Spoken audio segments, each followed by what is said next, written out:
Olá, pessoal, tudo bom com vocês? Aqui quem fala é a professora Juliane Terra, do canal Estude Passe. Hoje nós vamos continuar a nossa playlist sobre concordância verbal. Eu espero que você esteja aprendendo. Como eu falei, continuando, é porque se você de repente caiu de paraquedas nesta aula, nós já temos 3 aulas aqui no canal, é uma playlist a respeito de concordância. Nós temos concordância nominal e depois nós temos 3 aulas sobre concordância verbal. Hoje é a nossa 4ª aula e nós teremos, são 7 aulas no total. Eu resolvi dividir para ficar mais fácil, mais digerível aí para você, tá? Para que você consiga compreender melhor essa questão da concordância verbal, que na verdade não é que a concordância verbal seja difícil, não é difícil. A concordância verbal, ela é extensa, às vezes são muitas regrinhas que você precisa de tempo para assimilar cada uma delas. Então eu sugiro que você assista até mais de uma vez ao vídeo para conseguir mesmo memorizar, tá bom? Vamos nessa?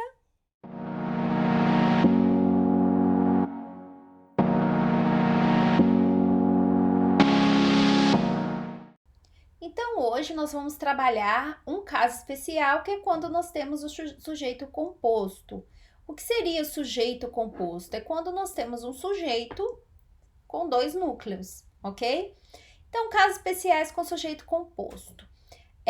Primeiro, quando o sujeito está posposto. O que é o sujeito posposto? Por exemplo, a ordem comum das frases, né, da ordem direta, nós falamos que é sujeito mais verbo, ou seja, vou dar um exemplo, ó. O menino caiu.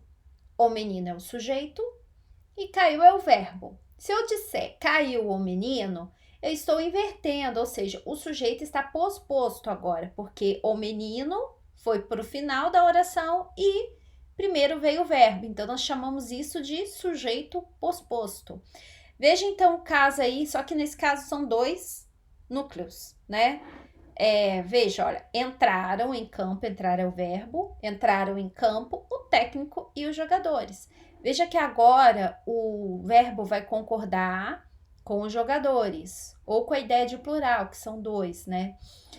Ou pode ficar no singular, concordando com o primeiro, que é o técnico, uma concordância por proximidade. Então, veja, olha, entrou em campo o técnico e os jogadores. Então, nesse caso, quando o sujeito é posposto e composto, é opcional a concordância, ok?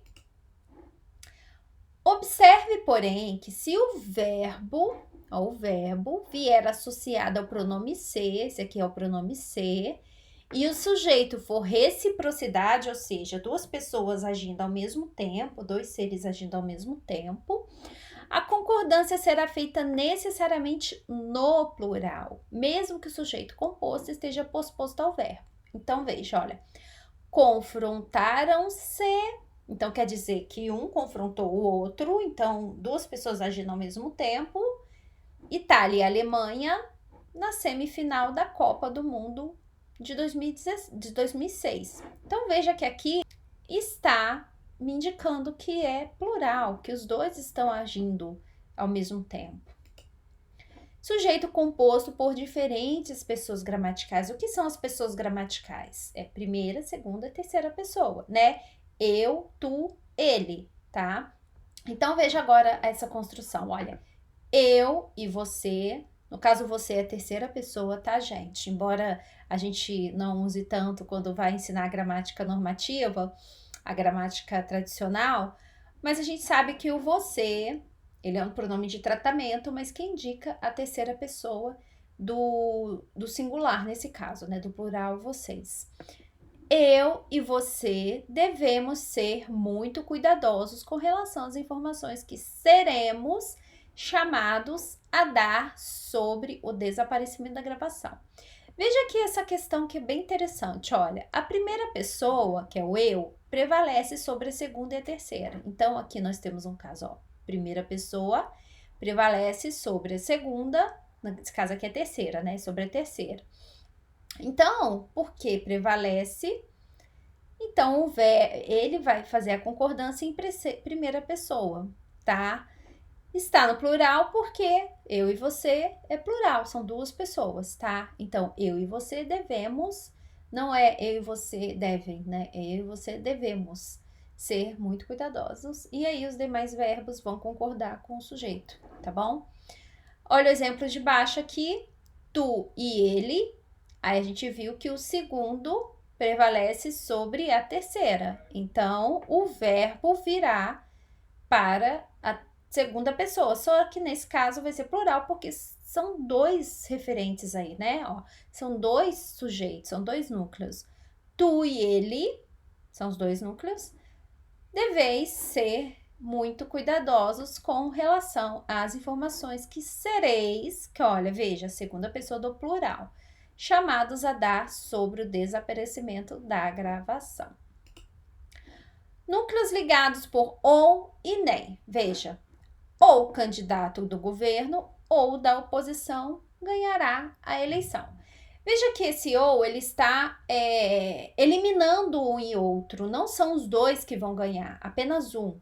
Então, esse ou ele está sendo uma conjunção de exclusão, porque onde um tem, o outro não tem, né? Onde um ganha eleição, o outro não vai ganhar, né? Somente um ganha eleição. Então, nesse caso, vai ficar no singular o verbo, porque um só é que vai ganhar a eleição.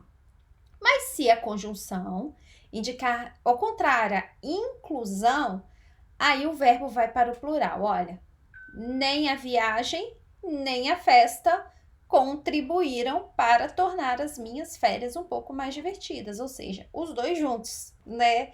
Então, agora, ao invés de ser exclusão, será inclusão. Nesse caso, o verbo vai para o plural, ok? Um e outro, um ou outro, nenhum nem outro.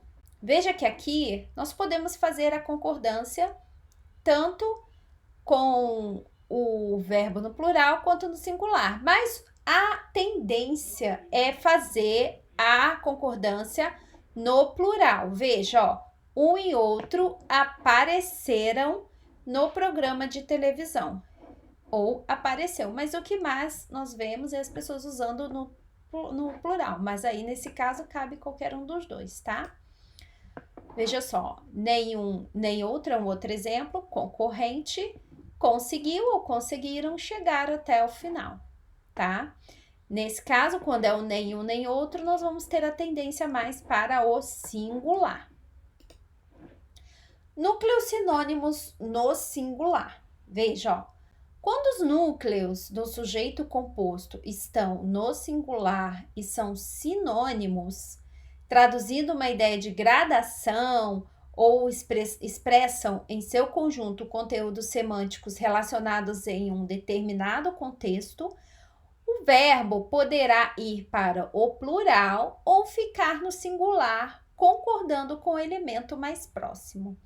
Então, agora com o exemplo, nós podemos entender melhor. Olha, a alegria e o entusiasmo do atleta.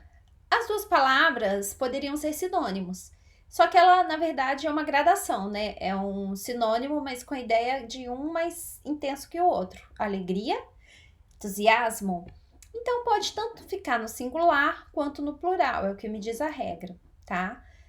Então, eu posso falar, alegria e entusiasmo do atleta era impressionante ou eram impressionantes. Sua dor, seu desespero, sua angústia parecia ou pareciam não ter fim.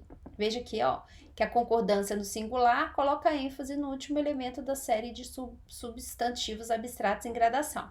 Então, quando eu coloco nesse caso, que é opcional, se eu optar por usar no singular, o que eu quero transmitir na construção da minha frase ou da minha oração é que eu estou dando ênfase ao último elemento, que nesse caso aqui, sua angústia parecia não ter fim. Parece que você está se referindo muito mais ao que está ao final, ok? Então, uma estratégia linguística também, né? As duas concordâncias estariam corretas, mas caso você queira dar uma ênfase, com certeza